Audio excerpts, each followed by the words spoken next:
Se dice que no hay mejor lugar que el hogar. No sé cuántos de ustedes sigan teniendo añoranza por su patria chica, por los pagos, dice el Martín Fierro argentino. ¿Cuántos de ustedes tienen añoranza todavía por esas tierras? ¿Cuántos de ustedes tienen todavía un anhelo vehemente, aunque probablemente algunos de ustedes hace muchos años que dejaron su ciudad o que dejaron su lugar, que dejaron su sitio de nacimiento y han estado vagando por distintos lugares y todavía tienen añoranza de ese sitio? No hay mejor lugar que lo que uno tiene por hogar.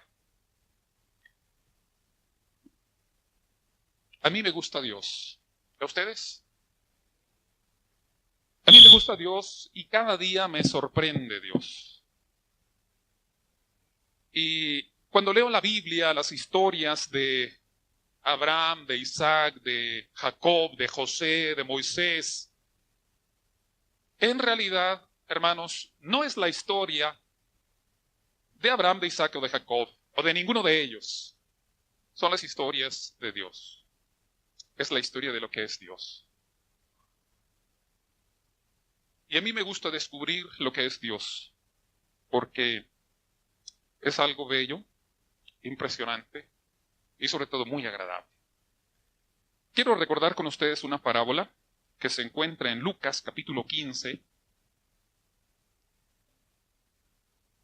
En el verso 11 comienza esta historia. Evangelio según Lucas, capítulo 15, del verso 11 en adelante. Una historia muy conocida, pero a veces muy mal comprendida. Quiero leer el texto y les invito para que escuchen lo que dice esta historia. Antes el contexto dice: se acercaban a Jesús todos los publicanos y pecadores para oírle. Y los fariseos y escribas murmuraban diciendo: este a los pecadores recibe y con ellos come. Y entonces contó él esta historia. Un hombre tenía 2 hijos, y el menor de ellos dijo a su padre: Padre, dame la parte de los bienes que me corresponde. Y les repartió los bienes. No muchos días después, juntándolo todo, el hijo menor se fue lejos a una provincia apartada, y allí desperdició sus bienes viviendo perdidamente. Y cuando todo lo hubo malgastado, vino una gran hambre en aquella provincia y comenzó a faltarle. Y fue y se arrimó a uno de los ciudadanos de aquella tierra, el cual envió a su hacienda para que apacentase cerdos. Y deseaba llenar su vientre de las algarrobas que comían los cerdos, pero nadie le daba.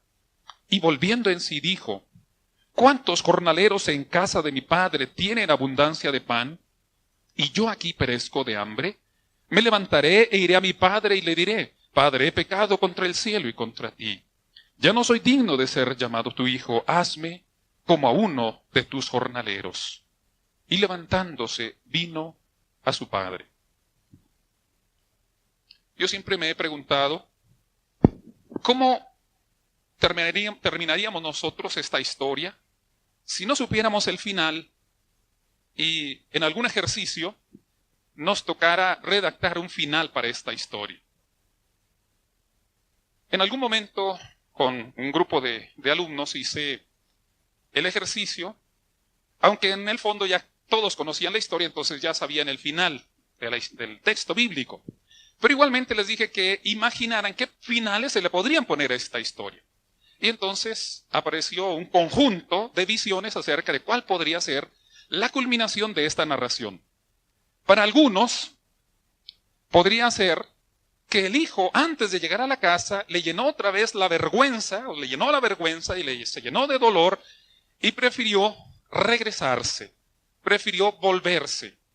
Su orgullo era tanto que decidió no enfrentar a su padre, porque ese encuentro de tener que mirarlo a los ojos iba a ser terrible. Prefirió regresar. Otros le pusieron un final en donde decían que el padre cuando recibió al hijo en su casa, lo miró con desprecio y le dijo: no te conozco, tú ya estás muerto para mí. No quiero verte, no quiero que vuelvas a pisar esta casa. Tú decidiste irte de la casa, tú elegiste tu camino, no quiero que vuelvas otra vez.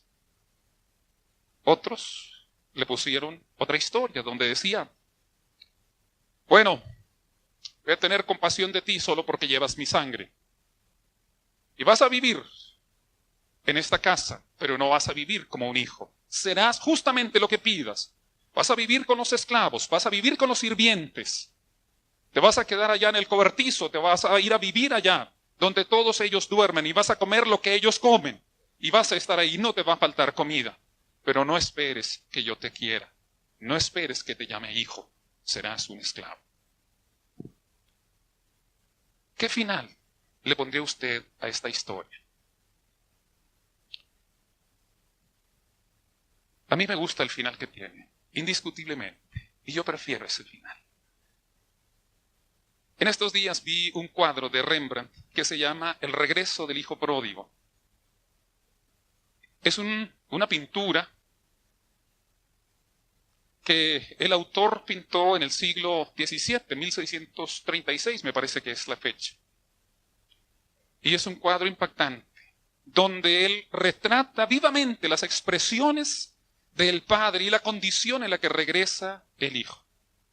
Y me maravilló ver esta escena, verla como se le imaginó este pintor holandés.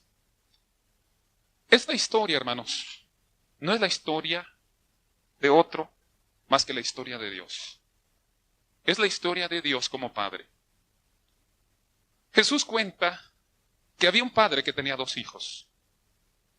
Y uno de ellos pide la herencia. Cosa atrevida. Imagínense que alguno de ustedes, su hijo, adolescente o joven, llega y le dice: papá, no estoy a gusto en la casa. Yo ya me quiero ir de aquí de la casa. Quiero que me des lo que me toca de herencia. Quiero que ya me lo entregues porque yo me voy a ir de la casa. ¿Y usted qué le diría? Sí, hijo, ¿lo quieres en un cheque o te lo doy en billetes de 100 pesos para que se vean muchos? Ya me imagino lo que haríamos cualquiera de nosotros si a alguno de los hijos se le ocurre insinuar tal cosa.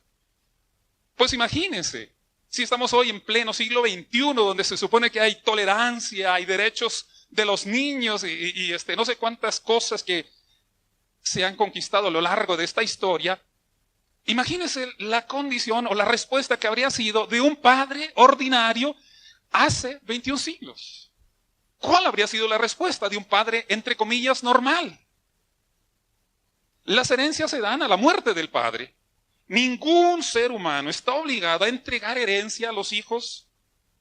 No hay ninguna legislación en donde, no escuchen padres, dicen los hijos, ninguna legislación obliga a los padres a dar herencia a los hijos. Si quiere el padre se lo puede dar a quien él quiera, a quien él guste, a quien él decida. Mucho menos está obligado a dársela en vida. Las herencias se dan a la muerte. A la muerte. Y así era en la antigüedad. Las herencias se daban en la muerte. En el fondo, en el texto, en esta historia, el hijo lo que está diciendo: padre, para mí vales más muerto que vivo. ¿Qué te parece si mejor ya me das los bienes?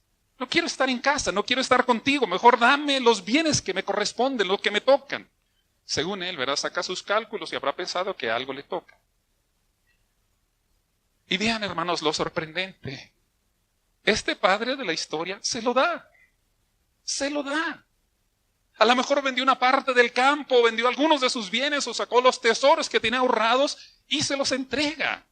Se los deposita en sus manos. Y deja que se vaya este hijo. Si quieren ponerle título a este sermón se llama La impotencia del Dios omnipotente. Yo creo que Dios tiene todo el poder. Tiene todo el poder del universo. Él creó de la nada este mundo. O según lo relata Génesis 1, creó del caos este mundo ordenado. Él libró al pueblo de Israel de Egipto. Y Él demostró con poder contra las divinidades de los egipcios. Y Él se ha mostrado con potencia en la entrega de la tierra. Y Él ha mostrado el poder en la resurrección de Jesús. Dios tiene todo el poder, absolutamente todo el poder. Pero Dios no quiere a nadie a la fuerza junto a Él. Dios no obliga a nadie a creer en Él, ni obliga a nadie a que esté en su casa, a nadie. Hay veces que el hombre atrevidamente dice, si yo viera una demostración del poder de Dios, creería en Él. Si Dios acercara su poder al ser humano, no viviría para contarlo. No viviría para contarlo. Todo esto es una demostración del poder.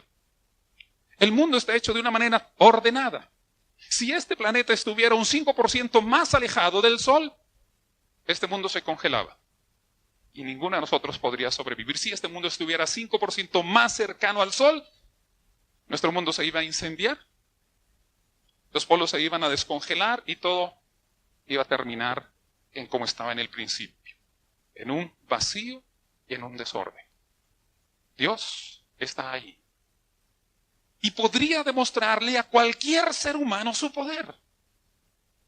Lo podría demostrar, se le podría aparecer, podría decirle cosas evidentes, de milagros, de portentos, de evidencias de su poder sublime. Pero no lo hace.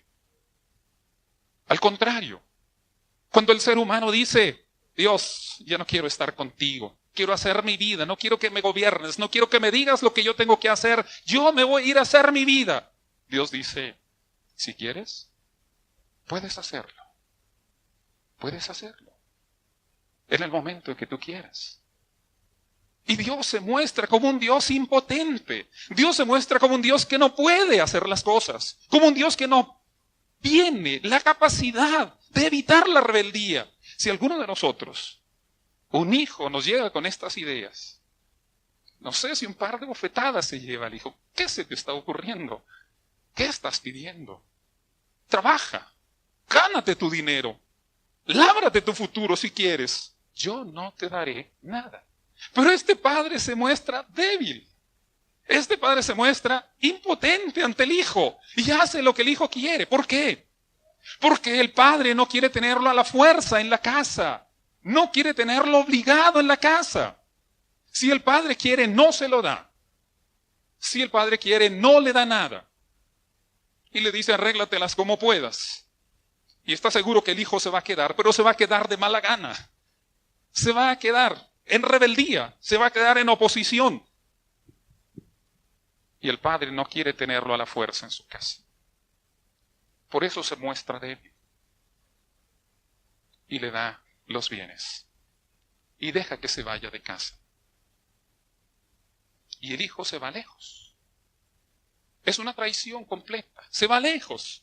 No se va aquí enseguida a la vuelta. Dice que se va lejos. Distante. Como diciendo, no quiero saber más de casa. No quiero estar más con ustedes. No quiero ni escuchar noticias de ustedes. Quiero irme lejos. Donde no me repriman. Donde no me digan nada. Quiero irme lejos. Y se va. Y todo se lo gasta. Este joven orgulloso iría con mucho dinero. Pero ¿de qué se enorgullece? Si no era suyo. No se lo había ganado. No lo había logrado él. Se lo había arrebatado a su padre. Pero él iba con todo ese dinero. Y él vive como quiere, a su gusto, a su placer, y despilfarra la herencia que el padre le da. Pero tiene hambre. Tiene hambre. Y tiene que ir a trabajar a un establo.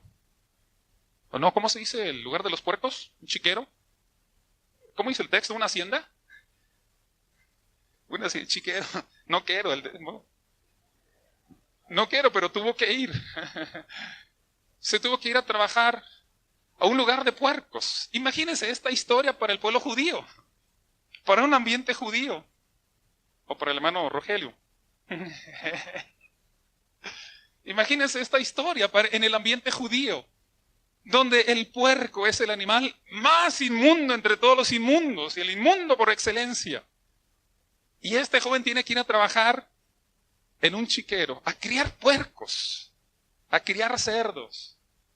¿Y a qué grado llega su inhumanidad, su pérdida de ser hombre, que dice que a él se le antojaba comer las bellotas que comían los puercos? Pero a él nadie se las daba.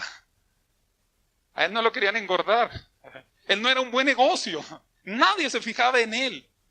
Nadie lo miraba. Nadie lo atendía. Nadie se preocupaba en él. Y él tenía hambre. Y quería aún lo que comían los animales inmundos. Dios se muestra como un Dios impotente. Como un Dios impotente. Cuando fueron a apresar a Jesús, dice Mateo 26:53, que uno de los hombres que estaban con él, no se dice exactamente quién aquí, pero la historia dice que es Pedro. Otros evangelios dice que es Pedro, que todavía traía la espada. Cuando iban a aprender a Jesús, sacó una espada y le cortó una oreja a uno de los criados del sumo sacerdote. Y Jesús interviene y le dice, espérate, mira, si yo quiero, le puedo pedir a mi padre 12, dice el texto. ¿Cuántas? ¿Cuántas legiones de ángeles? 12. 12 legiones de ángeles. Una legión, según ciertos eruditos, dice que eran alrededor de 5,000 soldados. 5,000 soldados. Una legión eran 5,000 soldados. Así que 12 legiones, ¿cuántos son? 60,000. El ejército de Estados Unidos es poca cosa ante una legión de ángeles de este tamaño. 12 legiones de ángeles. Jesús dice, mira, si yo quiero, puedo defenderme. Si yo quiero, le pido al Padre 60,000 ángeles que vengan y me defiendan. Que me envíe todo el ejército del cielo. Se lo puedo pedir. ¿Y por qué no se lo pide? ¿Por qué se muestra débil? ¿Por qué se muestra impotente a la hora que lo detienen en el jardín del Getsemaní? ¿Por qué se muestra tan impotente? Cuando está en la cruz, la gente dice, a otros salvó, a otros curó. Que se baje de la cruz y vamos a creer en Él. Que se salve a sí mismo y creeremos en Él. ¿Por qué no se bajó de esa cruz? Porque no hizo un acto portentoso y los clavos saltaron y Él salió volando. ¿Por qué no lo hizo? Porque Dios se muestra impotente, pero se muestra impotente por amor. El Dios omnipotente se vuelve impotente por un acto sublime de amor. Yo les he contado esta historia. Es la historia de un niño llamado Mandel. Es una historia que cuenta un escritor judío, Elie Wiesel. Y es una historia verídica de algo que ocurrió durante la época del nazismo. En una región de Austria había una aldea en donde vivían principalmente judíos. Muy cerca de allí había también gente de origen diferente. Cuando el ejército nazi se acercó para rodear la zona donde vivían los judíos, un hombre se acordó de una joven mujer judía que vivía en esa aldea. La joven mujer era viuda y tenía un hijo de alrededor de 5 años, de nombre Mandel. El hombre se acordó de lo que había hecho el marido de esta mujer cuando estaba en vida y decidió ayudarla para escapar. Así que preparó una carreta y viajó hasta la aldea con el propósito de convencerla de que salieran urgentemente porque el ejército nazi estaba ya circundando aquella zona. Y entonces va con la mujer y le dice, mira, yo me acuerdo de todo lo que tu marido hizo conmigo cuando él estaba en vida. Y yo estoy muy agradecido por todo eso. Ustedes ahora corren mucho peligro porque el ejército está ya amenazando y en cualquier momento va a entrar en la aldea y todos ustedes van a morir. Conocemos ya las historias de lo que está ocurriendo. Quiero que vayan conmigo, yo los voy a llevar en mi carreta, los voy a esconder en mi carreta y luego los voy a esconder en mi casa y allí se van a quedar hasta que estén seguros. Pero quiero que, si estás de acuerdo, hables con tu hijo para que él también entienda lo peligroso que es y tome su responsabilidad. La joven viuda habla con su hijo y el hijo dice, sí, mami, entiendo, está bien, yo no hablaré para nada. Subieron entonces a la carreta y el hombre los cubrió con heno, los cubrió con paja y se fueron camino hacia su casa. Cuando estaban en camino a la casa se encontraron con una patrulla del ejército y entonces lo detienen y le dicen, ¿qué es lo que llevas? Él dice, solo llevo paja. Tengo un campo del otro lado de mi aldea y ahora voy para mi casa, llevo paja para darle a mis animales. ¿Y qué más llevas? Solo paja. De verdad, solo paja, y calaron las bayonetas. Solo paja. Y entonces los soldados comenzaron a clavar de arriba hacia abajo y fueron bajando sus bayonetas y cada vez fueron bajando y él estaba cada vez más angustiado, cada momento más ansioso. Y no sabía qué hacer, no sabía qué decir. Si él intervenía, sabía que era el fin para todos. Si no intervenía, ¿qué es lo que iba a pasar? Hasta que él ya vio que fueron bajando tanto que golpearon el fondo de la carreta y entonces brinca y dice, por favor, detengan esto, deténganse. Y él comienza a levantar la paja.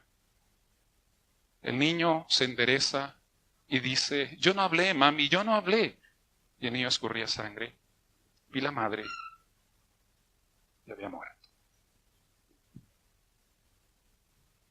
A mí no me convence Dios por una bomba atómica o por un poder extraordinario. A mí me ha convencido Dios porque cuando su hijo le gritaba desde la cruz, papá, defiéndeme, él guardó silencio y no hizo nada. Nada, absolutamente. Y Dios se mostró impotente de salvar a su propio hijo. Nosotros como seres humanos, si alguien quisiera lastimar a nuestro hijo, haríamos cosas tal vez que en situación normal jamás pensaríamos que somos capaces de hacer. Si nuestro hijo nos gritara por auxilio, si nuestro hijo estuviera pidiendo ayuda porque alguien le está lastimando, porque alguien le está haciendo daño, haríamos cualquier cosa. El padre guardó silencio. Cuando su hijo le gritaba, Dios mío, ¿por qué me abandonas? ¿Por qué me dejas? Y Dios se muestra impotente y no interviene y no hace nada, diríamos nosotros, no hace nada. Pero Él no hace nada porque es su decisión de amor. Y Él por amor se muestra impotente. Por amor a todos nosotros, por amor a toda la humanidad. Y no nos convence Dios por las cosas portentosas y grandes que vemos. Nos convence su amor al guardar silencio en la cruz. Porque Pablo dice que Dios estaba con Cristo reconciliando al mundo. ¿Dónde estaba el Padre cuando el Hijo moría? El Padre estaba ahí, pero guardó silencio. A veces parece que el hombre gana porque Dios permite nuestra rebeldía. Pero es porque Dios no quiere tenernos a la fuerza a ninguno. A ninguno. Dios podría convencernos u obligarnos más bien a cualquiera de nosotros a que si decimos, no, ya no quiero ser cristiano, ya no quiero yo ser parte de una iglesia, no quiero yo seguir un camino de fe, no quiero. Podría forzarnos a cualquiera de nosotros. Nos podría apretar el cuello de alguna manera y nos podría forzar. Y a lo mejor íbamos a estar aquí, pero íbamos a estar a fuerza, pensando que sería mejor estar en otro lugar. Dios no quiere tener a la fuerza a nadie junto a Él. Cuando el Hijo se dio cuenta de que no había mejor lugar que la casa, entonces decidió volver. No hay mejor lugar que el hogar. No hay un mejor lugar que estar cerca de Dios. Dice el texto que cuando él volvió en sí, cuando él se dio cuenta de lo que estaba haciendo, Él mismo se habló y dijo, ¿cuántos jornaleros en casa de mi padre tienen abundancia de pan y yo aquí perezco de hambre? Dominaré mi orgullo. Me levantaré e iré a mi padre y lo miraré a los ojos. Y mostraré mi vergüenza y mi dolor y le diré, Padre, he pecado contra el cielo y contra ti. Ya no soy digno de ser llamado tu hijo. Hazme aunque sea como uno de tus jornaleros, pero quiero estar en casa. Pero quiero estar aquí. Y se levantó y vino a su padre. Y vean el final, lo recordamos. Y cuando aún estaba lejos, lo vio su padre y fue movido a misericordia. Lo vio cuando estaba lejos. Yo siempre me imagino la escena de esta casa. Me imagino la condición de esta casa. Cuando el joven se fue y el padre queda con ese vacío en su corazón. ¿Y cuántas veces estaría mirando por el camino a ver cuándo regresa? ¿Cuándo decide volver? Un día volverá. Y dice el texto que cuando lo mira que está lejos, pero lo ve que viene hacia la casa. Y él decide salir a su encuentro. No lo espera orgullosamente, ni lo va a castigar. Él decide encontrarlo. Corrió y se echó sobre su cuello y lo besó. No hay mejor encuentro. Yo creo que este. No hay mejor encuentro que el encuentro de un hijo recibiendo el abrazo de su padre, al que ha traicionado, al que ha negado, al que ha ofendido. No hay mejor escena que esta. Creo que hoy puedes volver al hogar. Y cuando hablamos del hogar, no estamos hablando necesariamente de la iglesia, sino estamos hablando sobre todo del regazo de Dios. Hoy puedes volver al regazo de Dios. Hay quien ha estado tal vez toda su vida en la iglesia, pero ha vivido su vida.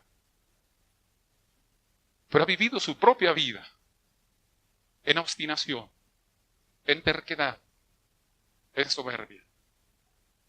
Puedes volver a la casa del Padre y decir, Padre, he pecado contra el cielo y contra ti. No soy digno de ser llamado tu hijo. Pero tú puedes mirar cómo va a actuar el Padre. Y el Padre sale a recibirte y te abraza y te besa. Hoy puedes sentir el abrazo cálido de Dios. Hoy puedes sentir el abrazo y el beso de Dios. Hoy puedes hacerlo. Porque Él ha hecho todo lo posible para que tú regreses a casa. Hoy puedes hacerlo. Hace unos 2-3 años se estrenó una película que se llama Rescatando al Soldado Ryan. Para mí en lo personal es una película muy cristológica, o sea, me habla de Cristo. La película cuenta de una situación también durante la Segunda Guerra Mundial, porque hay una familia que tiene 3 hijos que están en la guerra. 2 de ellos ya murieron. Y se enteran que hay un tercero que está en el frente de batalla. Entonces hay una ley donde dice que ninguna familia debe de dar más de 2 hijos a la nación, al país, a la patria. Entonces deciden enviar a un pelotón para que busque al soldado Ryan, donde quiera que esté, y lo traigan a casa, y lo hagan volver con su familia. El pelotón recibe esta encomienda. Son varios soldados que van pasando por diferentes pruebas, y en el camino van muriendo varios de ellos. Entonces algunos se cuestionan, ¿en qué es lo que estamos haciendo? Estamos muriendo por rescatar a uno. ¿Qué caso tiene todo esto? Y comienzan a cuestionar al capitán. Lo hago breve, ustedes se acuerdan el final, los que la vieron. Están en una ciudad ya bombardeada, abandonada, y hay un puente que tienen que defender, porque si lo entregan es permitir que entre el ejército nazi y domine al ejército aliado.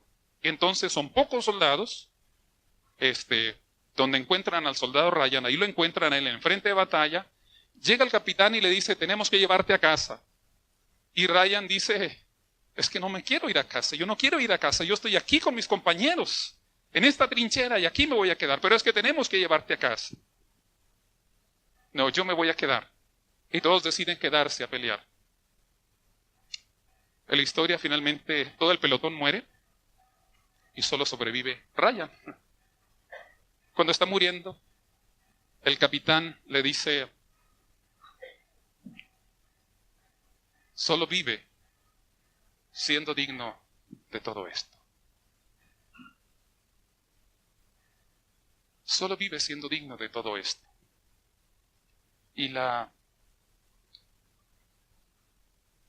el arte magistral del director de la película hace que en la escena final está Ryan siendo anciano, yendo a visitar la tumba del capitán que lo rescató.